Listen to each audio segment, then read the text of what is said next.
Hey, what up y'all? Mr. Cruz here, the hardest worker in the room, back with another video. And in today's video, I'm gonna break down the truth about Bandlab loops.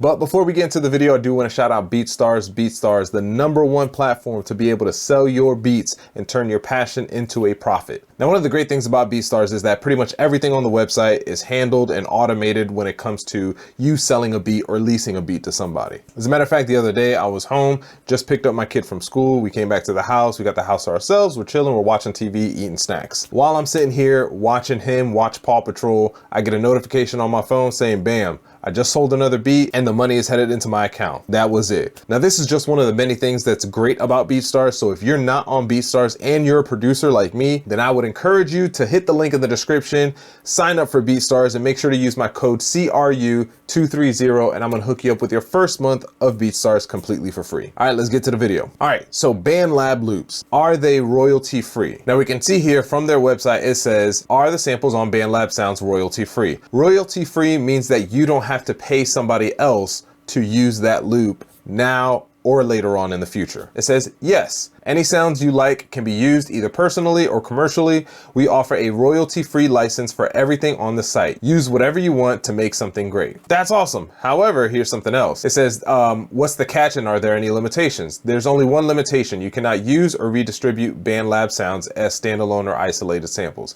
That makes sense, right? I can't take something that I use in Bandlab and then maybe throw an effect on it, chop it up a little bit, and then sell that or redistribute it as my own. That's pretty much stealing. That is pretty much the only caveat when it comes to using loops or using sounds that are in Bandlab. Now, this is different, right? Redistributing something and claiming it as your own is different than you using a sound from Bandlab, making a song, making a beat to it, and then selling that entire composition or making money from that composition. So this is kind of a catch-22 because technically Bandlab loops are free and you can use them for songs, projects, release it on Spotify, and then collect, you know, money from Spotify or wherever it is that you're distributing your music from. But here is the thing. It does say royalty free. However, think about the millions of users that are using Bandlab every single day and how many of them are actually creating compositions, publishing them, and distributing them. When they go to copyright or distribute any of their songs, that composition is going to end up with something that's called a content ID. Content ID is what allows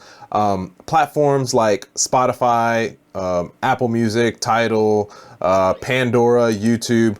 It's what allows all these platforms to be able to identify certain songs or certain sounds and then give credit towards the creator or the owner of that sound. So for example, for me, I had one time posted a little clip video that I had made and it had like a song from DMX on it. And then when I uploaded it to Instagram, I got hit with hey, this belongs to DMX. So you can't monetize this. You can't run an ad on this, blah, blah, blah. It comes with all these different stipulations because I do not own that song. So the same thing is likely to happen if you're using Bandlab loops. There's a very good chance that somebody else has already beat you to it and has already created a content ID for that sound. What does this mean for you? Well, technically nothing. You can still go about whatever it is that you're doing and whatever you're creating and distribute it as your own, as long as it's an entire composition and you're not just taking a sound from Bandlab and then copy and pasting it and then distributing it as your own. Like that's not good. Will you get hit with a content ID or a copyright, or will you get sued, or is somebody going to come after you? The likelihood for any of that stuff happening is extremely low. One thing that will probably happen is that you will get hit with a content ID strike. And I have actually won these disputes a handful of times where